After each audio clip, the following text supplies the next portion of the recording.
L'Épître aux Romains, chapitre 14, verset 10.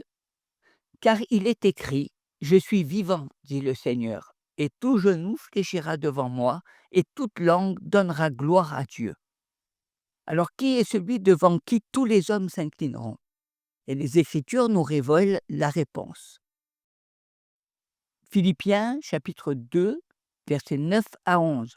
C'est pourquoi aussi Dieu l'a souverainement élevé et lui a donné le nom qui est au-dessus de tout nom, afin qu'au nom de Jésus, tout genou fléchisse dans les cieux, sur la terre et sous la terre, et que toute langue confesse Jésus, Christ est Seigneur, à la gloire de Dieu le Père. Et puis Ésaïe, chapitre 45, verset 23. Je le jure par moi-même, la vérité sort de ma bouche, et ma parole ne sera point révoquée. Tout genou fléchira devant moi, toute langue jurera par moi. Nous discernons donc ici l'unité parfaite entre le Fils et le Père, ce qui devrait nous servir de modèle pour les frères et sœurs en Christ. En fait, Jésus pria, et il dit dans Jean au chapitre 17, verset 20, au verset 21, « Ce n'est pas pour eux seulement que je prie, mais encore pour ceux qui croiront en moi, par leur parole, afin que tous soient un, comme toi, Père, tu es un en moi, et comme je suis en toi, afin qu'eux aussi soient un en nous, pour que le monde croie que tu m'as envoyé. » Et Romains, au verset 10, dit, « Mais pourquoi juges-tu ton frère? Ou pourquoi méprises-tu ton frère? Car nous comparaîtrons tous devant le tribunal de Christ. Et nous répondons devant lui, et nous comparaîtrons un jour devant lui, et nous répondrons devant lui des choses que nous avons faites dans nos corps. » Le verset 11 et 12. Le verset 11 nous dit, « Ainsi, chacun de nous rendra compte à Dieu pour lui-même. » Et le verset 12, « Ne nous jugeons donc pas les uns les autres, mais pensez plutôt à ne rien faire qui soit pour votre frère une pierre d'achoppement ou une occasion de chute. » Devant cette vérité, nous devons donc conclure que nous devons nous préoccuper de notre propre vie plutôt que celle de ses frères. Et voici la conclusion. Ainsi, chacun de nous rendra compte à Dieu pour lui-même. Vous ne rendrez pas compte à Dieu pour moi, et je ne rendrai pas compte à Dieu pour vous. Nous nous tiendrons chacun seul et rendrons compte de notre propre vie, ce que nous avons fait et pourquoi nous l'avons fait, ce que nous avons ressenti envers les autres chrétiens qui n'étaient pas d'accord avec nous et comment nous les avons traités, si nous les avons méprisés ou critiqués. Nous devrons répondre de cela devant Dieu, chacun individuellement. Nous ne pourrons pas rejeter la responsabilité de nos actes sur quelqu'un d'autre, ni sur nos parents, ni nos amis, ni nos pasteurs, ni nos enseignants, ni le diable ou qui que ce soit d'autre. Nous ne pourrons pas blâmer notre éducation ou dire que c'était la faute de nos amis ou de mes parents. Aucune excuse ne sera acceptable. Nous ne bénéficierons pas de la miséricorde d'autrui, comme c'est parfois le cas de la part de nos maris, de nos femmes, de nos enfants ou de certaines autres personnes. Nous ne serons pas épargnés en raison de qui nous sommes, de qui sont nos parents ou de qui nous connaissons. Nous serons seuls et nous répondrons à Dieu pour nous-mêmes. Et je pense donc que la question évidente pour conclure ce message est la suivante. Qu'est-ce qui sera révélé lorsque vous vous tiendrez devant Dieu?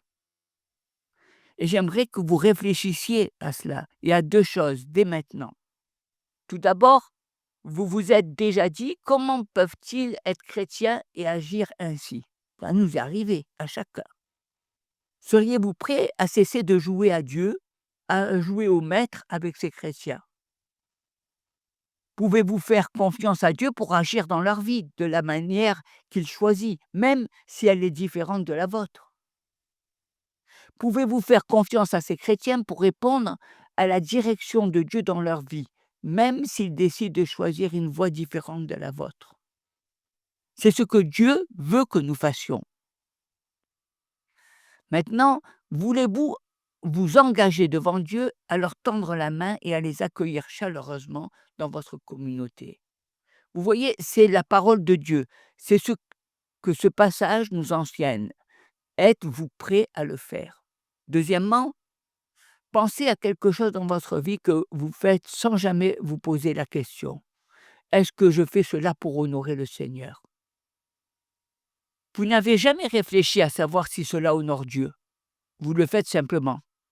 Êtes-vous prêt à affronter honnêtement cette question devant Dieu? Peut-être s'agit-il de la façon dont vous passez votre temps. Peut-être s'agit-il de la façon dont vous dépensez votre argent, des choses que vous choisissez d'acheter. Peut-être s'agit-il de quelque chose que vous faites pour vous divertir ou vous amuser. Quelque chose à propos duquel vous ne vous êtes jamais demandé: «Est-ce que je fais cela pour honorer Dieu et lui rendre gloire?»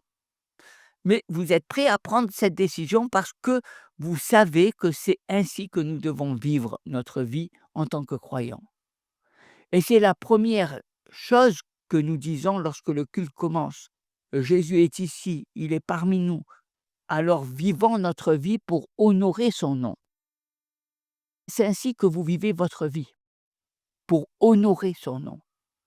Et je dois vous dire que le tribunal de Christ sera une expérience beaucoup plus heureuse pour vous si vous le faites ainsi. Chrétiens, êtes-vous prêts à réfléchir à ces deux questions que la parole de Dieu nous a présentées aujourd'hui? Avez-vous jugé quelqu'un parce qu'il a fait quelque chose qui était différent de vos normes? Seriez-vous prêt à le confier au Seigneur et à faire confiance à Dieu pour qu'il agisse dans sa vie à sa manière?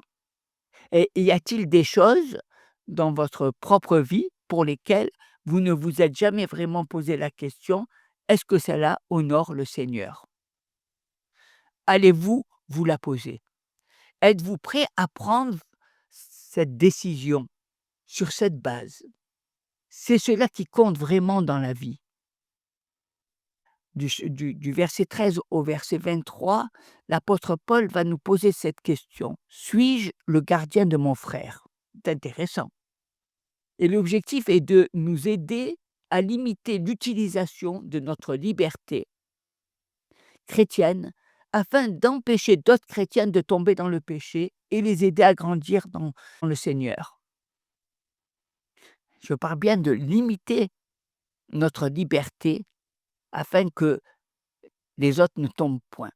Et la Bible enseigne que je dois limiter ma liberté par amour pour mes frères et sœurs chrétiens. Beaucoup d'entre nous préfèrent ne pas entendre cela. Nous voulons faire ce que nous sentons libres de faire et nous ne voulons pas que quelqu'un nous dise que nous avons une responsabilité envers l'autre. Cela a commencé dès la Genèse, lorsque Dieu a demandé à Caïn: «Où est ton frère Abel?» Et qu'il a répondu: «Je ne sais pas. Suis-je le gardien de mon frère?» Genèse chapitre 4 verset 9. Depuis lors, les gens ont toujours exprimé ce sentiment. Ce que je fais ne regarde que moi et ce qu'il fait ne regarde que lui. Ne me blâmez pas pour ses actions, je ne suis pas responsable de lui. Suis-je le gardien de mon frère? Et la réponse de Dieu à cette question est aujourd'hui fondamentalement la même qu'à l'époque de Caïn. Oui, tu l'es. Bien que nous ne devions pas juger nos frères et sœurs chrétiens, car ils répondent devant Dieu et non devant nous, c'est ce que nous avons vu au verset 12, nous sommes responsables de la manière dont notre conduite affecte leur vie. Oui, nous sommes responsables. Et c'est le prochain point important que Paul veut souligner, ce que la Bible appelle les opinions dans Romains chapitre 14 verset 1. Il s'agit d'activités discutables au sujet desquelles différents chrétiens ont des doutes et des désaccords. Et Romains, du chapitre 14 verset 13 à 16, nous dit: «Certes, nous sommes libres en Christ, Mais si notre liberté fait tomber un frère, nous péchons. Il faut donc être sensible aux sensibilités des personnes dans notre entourage et marcher dans l'amour. Nous voyons le verset 13 jusqu'au verset 13. Ne nous jugeons donc plus les uns les autres, mais pensez plutôt à ne rien faire qui soit pour votre frère une pierre d'achoppement ou une occasion de chute. Verset 14. Je sais et je suis persuadé par le Seigneur Jésus que rien n'est impur en soi, et qu'une chose n'est impure que pour celui qui la croit impure. Verset 15. Mais si pour un aliment ton frère est attristé, tu ne marches plus selon l'amour. Ne cause pas par ton aliment la perte de celui pour lequel Christ est mort. Et verset 16. Que votre privilège ne soit pas un sujet de calomnie. Donc, il commence au verset 13. Cessons de nous juger les uns les autres. Il ne nous appartient pas de nous critiquer les uns les autres sur ces questions que Dieu n'aborde pas spécifiquement dans sa parole. Mais il enchaîne immédiatement avec le point suivant. Mais pensez plutôt à ne rien faire qui soit pour votre frère une pierre d'achoppement ou une occasion de chute. C'est la question qui se pose ici. Il utilise deux mots. Le premier, pierre d'achoppement, évoque un chemin jonché de pierres. Il est presque impossible de marcher sur ce chemin sans trébucher sur une pierre et faire une mauvaise chute. Nous parlons ici de choses que nous sommes libres de faire en toute bonne conscience devant Dieu et pour la gloire de Christ, mais qui pourraient faire trébucher un chrétien plus faible et le faire tomber dans le péché. Et le deuxième mot, cause de chute, qui évoque un piège destiné à attraper un animal dans les bois. Lorsque l'animal va chercher l'appât, il déclenche le piège et tombe soit dans une fosse, soit dans un filet qui se renferme sur lui. Il peut y avoir des activités auxquelles nous pouvons librement nous adonner pour la gloire de Dieu, mais qui, si elles sont pratiquées par un chrétien plus faible, l'entraîneraient dans un piège dont il ne pourrait s'échapper. Et il est important de comprendre cela. Lorsque nous parlons de limiter notre liberté pour le bien des chrétiens plus faibles, le problème qui nous préoccupe est la possibilité de les faire pécher. Malheureusement, il existe des chrétiens légalistes qui dressent des listes de choses à faire et à ne pas faire et qui pensent que la spiritualité consiste à observer leurs tabous particuliers. Ils essaient généralement d'imposer à tous les autres membres de l'Église leur mode de vie répressif et négatif. Nous n'avons aucune obligation de céder à leur exigence, mais nous avons l'obligation de nous abstenir de faire quoi que ce soit qui pourrait amener un autre chrétien à pécher. Et je vais vous donner une illustration. Supposons que vous ayez la liberté de boire un verre de vin au repas et que vous serviez à votre invité un verre de vin. Et l'un d'eux est un chrétien relativement nouveau, et puis vous le voyez, il hésite lorsque vous lui versez son verre. Mais vous lui assurez que tout va bien, c'est pas un petit verre de vin ne fera pas de mal. Ce que vous ignorez, c'est que l'alcool était un sérieux problème pour lui, avant qu'il connaisse le Christ, et qu'il ne se sent pas libre de boire ne serait-ce qu'un verre de vin. Mais il vous considère comme un chrétien impieux, un ancien, et vous l'encouragez à le faire. Alors il pense que cela doit être acceptable. Ce verre lui donne envie d'en boire davantage, et en quelques semaines seulement, il est à nouveau désespérément dépendant de l'alcool. Dieu considère cela comme une affaire grave. Parce que vous avez fait trébucher ce chrétien, vous l'avez fait tomber dans un piège et Dieu vous en tiendra responsable. C'est pour ça que nous avons une responsabilité